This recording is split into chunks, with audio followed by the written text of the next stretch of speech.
नमस्कार। तो स्वागत है आप सभी का मेरे चैनल पर। तो आज हम लोग को ये जो प्रश्नों का सिलसिला हमारा चल रहा है एमसीक्यू का, इसमें आज ये सेट 5वां होगा। तो ऐसे ही हम लोग 1000 प्रश्नों को करेंगे। बीपीएससी से चाहे किसी भी प्रकार के पैटर्न से प्रश्न बनाए, प्रश्न हम यूँ एग्जाम में टिक आउट करके आएंगे। तो चलिए शुरू करते हैं बिना देरी किए। अगर आप लोगों को मेरा ये वीडियो पसंद आए, बिहार बीपीएससी देखिए किस प्रकार से प्रश्न बनाती है, अगर पसंद आ जाए तो चैनल को सब्सक्राइब और लाइक करना ना भूलें।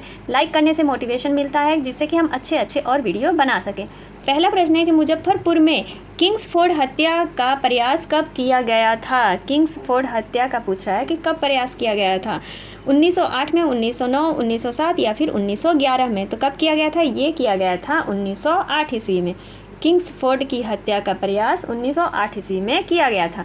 अगला प्रश्न है, प्रभावती देवी से बहुत प्रश्न पूछा जाता है। राष्ट्रीय आंदोलन में महिलाओं का योगदान जो हुआ है, तो महिलाओं के योगदान से भी प्रश्न पूछा जाता है। तो इसकी भी वीडियो आएगी। बिहार की जो हिस्ट्री है, बिल्कुल थियोरिकल भी वीडियो आती रहेगी। तो आप लोग चैनल को जो बेल आइकन होता है उसको दबाना ना भूलें। अगर बेल आइकन आप लोग दबा देते हैं तो जो भी वीडियो जाएगी आप तक सबसे पहले नोटिफिकेशन उसका दिखाई देगा। दूसरा प्रश्न है, प्रभावती देवी किस क्षेत्र की स्वतंत्रता संग्राम सेनानी थी। देखिए पूछ लिया ना कि प्रभावती देवी किस क्षेत्र की स्वतंत्रता से संग्राम सेनानी थी। तो किसकी थी? चंपारण, पटना, भागलपुर या फिर शाहाबाद। तो वो थी पटना की। कहाँ की? पटना की। चंपारण नील आंदोलन का राष्ट्रीय नेता कौन था? महात्मा गांधी, बिरसा मुंडा, बाबा रामचंद्र या फिर राम सिंह। कौन थे? राष्ट्रीय आंदोलन के मुख्य नेता कौन थे? वो थे महात्मा गांधी। और किसके कहने पर आए थे? तो राजकुमार शुक्ल के कहने पर आए थे। अगला प्रश्न है, बिरसा मुंडा का कार्य क्षेत्र कौन सा था। ये तो सभी को पता होगा कि बिरसा मुंडा का जो कार्य क्षेत्र था वो रांची था।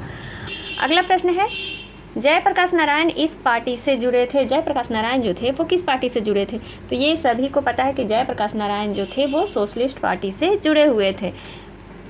1857 की क्रांति के बिहार के नेता कौन थे? ये तो सभी को ये भी पता होगा। इजी क्वेश्चन देख। बिहार सोशलिस्ट पार्टी के संस्थापक कौन थे? जेपी नारायण, सत्यभक्त, एमएन रॉय या फिर सुभाष चंद्र बोस। तो बिहार सोशलिस्ट पार्टी के जो संस्थापक थे वो थे जेपी नारायण। अगला प्रश्न, निम्नलिखित में से अस्थाई बंदोबस्त का कौन सा स्वरूप बिहार में प्रचलित था। अस्थाई बंदोबस्त का पूछ रहा है कि कौन सा जो स्वरूप था वो बिहार में प्रचलित था। जमींदारों को जमीन का मालिकाना हक दे दिया गया। जमींदारों के लिए जमीन पर वंश परंपरागत अधिकार को स्वेच्छा से लागू कर दिया गया। सी है जमीन राजस्व का संवैधानिक स्वरूप या फिर डी है जमींदारी उन्मूलन। तो इसका आंसर होगा बी कि जो जमींदार थे उनको जमीन पर वंश परंपरागत, मतलब उनके जो वंश होंगे उनको स्वेच्छा से लागू कर दिया गया उनके अधिकार को, कि मतलब इनके जो वंश है भाई उस ज़मीन पर अधिकार से, अपनी इच्छा से उस पर अधिकार कर सकते हैं। अगला प्रश्न है कि अंग्रेजी शासनकाल में भारत का कौन सा क्षेत्र अफीम उत्पादन हेतु प्रसिद्ध था। पॉपी प्लांट यानी अफीम उत्पादन। बिहार, दक्षिण भारत, गुजरात, असम। तो बिहार पढ़ रहे हैं तो बिहार ही होगा। 1855 ईस्वी में संथालों ने किस अंग्रेज कमांडर को हराया। ये बहुत प्रश्न पूछा जाता है कि अंग्रेज जो कमांडर था, जो नेतृत्व कर रहा होगा वहाँ, वो कौन हराया था। कैप्टन नेक, फेविल, लेफ्टिनेंट बॉस्टिन, मेजर बारो या फिर कर्नल हाइड। तो वो मेजर बारो थे। 1855 ईस्वी में जो संथालों ने किस अंग्रेज को हराया था? तो मेजर बारो को।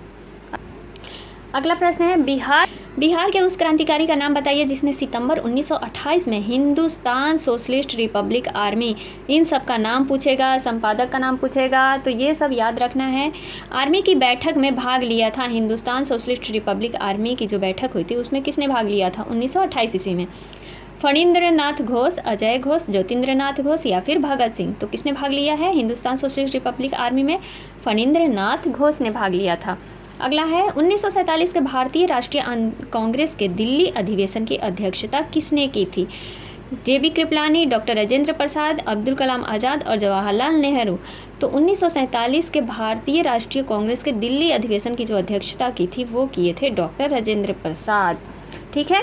अगला प्रश्न है, तो देखिए फ्रेंड्स, हमारे जितने भी भारतीय राष्ट्रीय कांग्रेस के अधिवेशन हुए हैं उनकी मैं नोट्स तैयार कर रही हूँ बिल्कुल इजी लैंग्वेज में, और वे सारे तथ्य जिनसे कि प्रश्न पूछे जाते हैं आप लोगों के सामने बहुत जल्द आएगा। बस यही दिखाना था कि इस प्रकार से आप लोग भी घर में वीडियो देख करके इस प्रकार से नोट्स बनाएं, जिससे कि एग्ज़ाम से पहले आप रिवाइज बार बार करते रहें उसकी।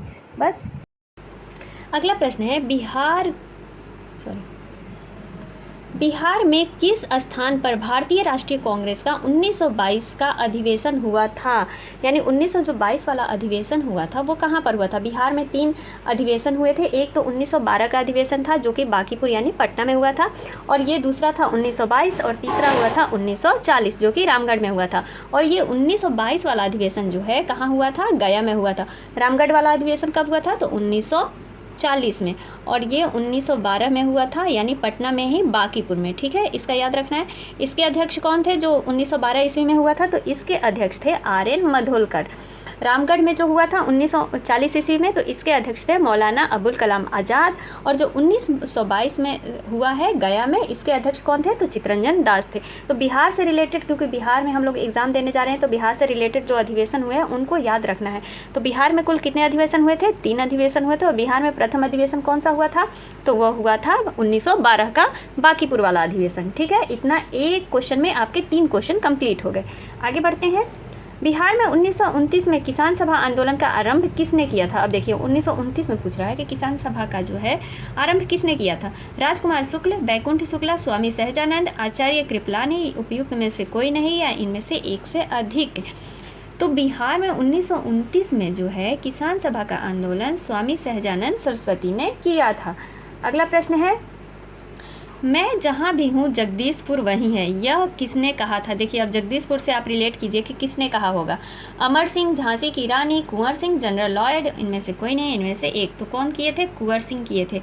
और अमर सिंह इन्हीं के भाई थे, जो कि कुंवर सिंह की मृत्यु के बाद अमर सिंह ने आगे का कार्यभार संभाला था। लेकिन इसका आंसर क्या हो जाएगा? सी हो जाएगा। ठीक है, आगे बढ़ते हैं। बिरसा मुंडा के अनुयायी उन्हें किसका अवतार मानते थे? ये बहुत इंपॉर्टेंट क्वेश्चन है, इस पर तो आप स्टार लगा लीजिए कि जो बिरसा मुंडा के जो अनुयायी थे उन्हें किसका अवतार मानते थे? सिंह बोगा, धरती अब्बा, वीर सिंह, या फिर मांगो मनकी?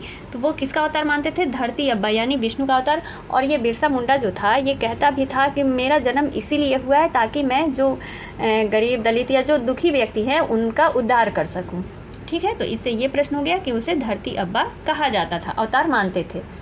अगला प्रश्न है, बॉयकट और स्वदेशी आंदोलन के समर्थन में किस स्थान में गोल्डन लिंग नामक संस्था की स्थापना हुई थी? गोल्डन लिंग नामक संस्था की स्थापना हुई थी। तो कहाँ पर, किस स्थान पर हुई थी? पटना में, मुजफ्फरपुर, रांची, देवघर, या फिर इनमें से कोई नहीं? तो कहाँ हुआ था? वो हुआ था देवघर में। याद रख लीजिए, बॉयकट और स्वदेशी आंदोलन के समर्थन में जो आंदोलन गोल्डन लीग नामक संस्था की स्थापना हुई थी वो हुई थी देवघर में। अगला प्रश्न है, पटना से प्रकाशित होने वाला प्रथम अंग्रेजी अखबार कौन था? और the Indian nation, the Bihar Herald, ये भी अंग्रेजी समाचार पत्रिका है, और इसी का जो है संपादन हुआ था कहाँ से? पटना से प्रकाशित हुआ था। ठीक है, अगला प्रश्न, 1928 में बिहार में रविदास सभा संघ का गठन किसने किया था? 1928 में बिहार में रविदास सभा का गठन किसने किया था? संत रविदास, महात्मा गांधी, जगजीवन राम, कर्पूरी ठाकुर। तो किसने किया था? वो किए थे जगजीवन राम। रविदास नाम से रविदास की तरफ नहीं जाना है, रविदास सभा गठन पूछ रहा है किसने किया? तो वो किए हैं जगजीवन राम ने। फ्रेंड्स, यहाँ पर मतलब बिहार से रिलेटेड आपको इतने सारे प्रश्न करवा दिए जाएंगे कि आपका एक भी प्रश्न एग्जाम में नहीं छूटेगा अगर आप थ्योरी नहीं भी करते हैं तो, क्योंकि ये सभी बिहार बीपीएससी से पूछा गया है। सीडीपीओ में बीपीएससी अध्यक्ष के द्वारा, जो बीपीएससी हमारा इस बार शिक्षक भर्ती का एग्ज़ाम लेगी, तो उन्हीं के द्वारा ये सारे एग्ज़ाम पैटर्न किए गए हैं। तो इसी प्रकार के एग्ज़ाम पैटर्न हमारा आएगा एक शिक्षक में। आगे बढ़ते हैं।